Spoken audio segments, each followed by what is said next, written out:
Ang Yazaki Torres Manufacturing Incorporated ay pinagsanib ng dalawang pamilya, si Mr. Sadami Yazaki ng Japan at si Mr. Antonio Torres ng Pilipinas.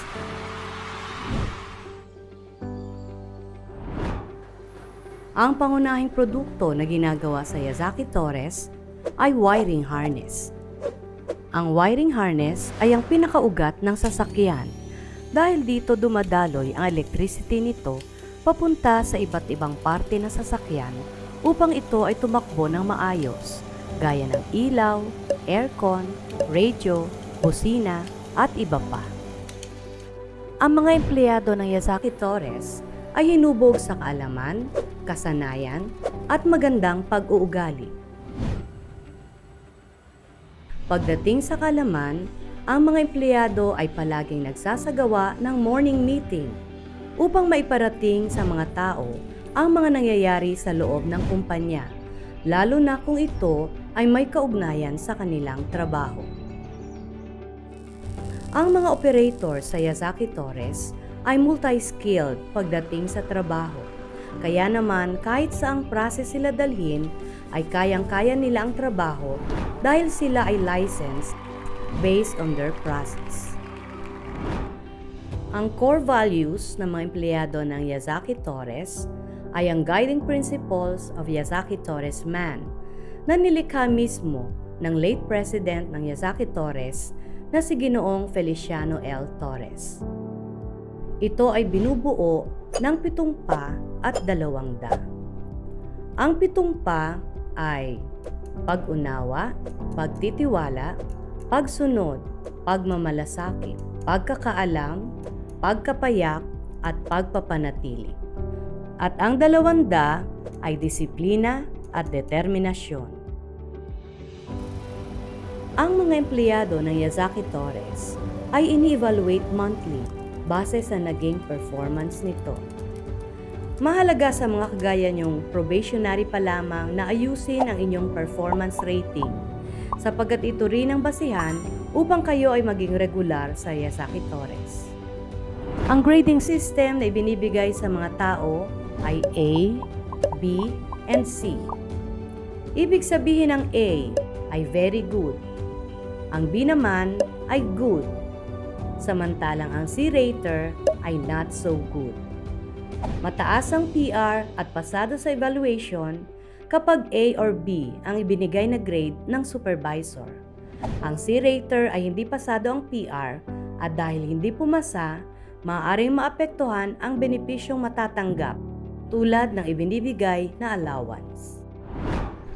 Ang KHMPC ay ang nag-iisang manpower outsourcing ng Yazaki Torres. Nabuo ang KHMPC sa kahilingan na rin ng mga empleyado ng Yazaki Torres dahil gusto nilang madagdagan ang kanilang kinikita. Sa ngayon, hindi maaaring magtrabaho sa Yazaki Torres nang hindi dadaan sa KHMPC. Sa KHMPC, kayo ay may 3 katawagan, miyembro, may-ari, at empleyado ng KHMPC. Bilang empleyado, kayo ay binigyan ng trabaho at mula sa inyong sweldo, kayo ay magbibigay ng ambag o capital share sa kaba ng kooperatiba every week. Ang inyong capital share ay madadagdagan sa pamamagitan ng interest ng capital share at dividendo na galing sa kinita ng mga itinayong negosyo ng kooperatiba sa loob ng 1 taon. Sa kasalukuyan ay may 3 negosyo ang KHMPC. Ang manpower provider, patahian, at convenience store. Ang mga negosyong ito ay dapat tinatangkilik ng mga miyembro para kumita at kapalit naman nito ay dagdag kita sa mga miyembro sa pamamagitan ng balik-tangkilik o point system na ipapasok sa kanilang account. Sa pagtigil nyo sa KHMPC bilang mga empleyado, kayo ay magiging probationary for 6 months.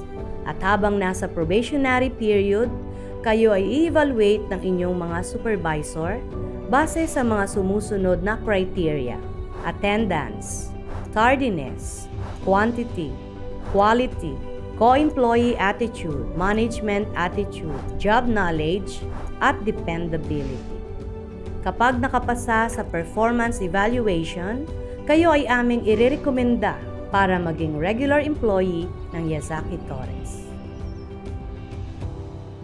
Kapag naging regular employee na sa Yazaki Torres, mas maraming benepisyo ang matatanggap gaya ng mga sumusunod: 13-month pay, night differential, benepisyo mula sa SSS, Pag-ibig, PhilHealth Insurance, optional leave para sa mga pregnant women, paternity leave para sa mga kalalakihan na legally married, 15 days paid leave, special bonus, at higit sa lahat, automatic wage increase sa sweldo kada taon. Ito ay ilan lamang sa mga YTMI benefits na ibinibigay sa inyo bilang regular employee ng Yazaki Torres. Pagkatapos ng inyong orientation dito sa KHMPC, kayo ay amin ang i-endorse sa ating client. Subalit kayo ay dadaan muna sa 2 araw at kalahating training na pangungunahan ng CLD, Center for Learning and Development. Ang CLD ang pangalawang partner ng Yazaki Torres pagdating sa pagbibigay ng kaalaman sa mga tao. Ilan sa mga trainings na ibinibigay ay onboard training para sa mga newly hired employees, operation licensing, at employee training.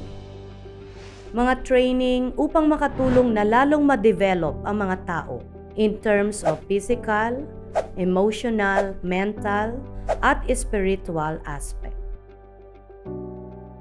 Marami at iba't ibang training ang ibinibigay sa mga tao dahil naniniwala ang kumpanya na sa pamamagitan ng training, ang mga tao ay palaging bukas ang isipan sa mga nangyayari sa kanyang paligid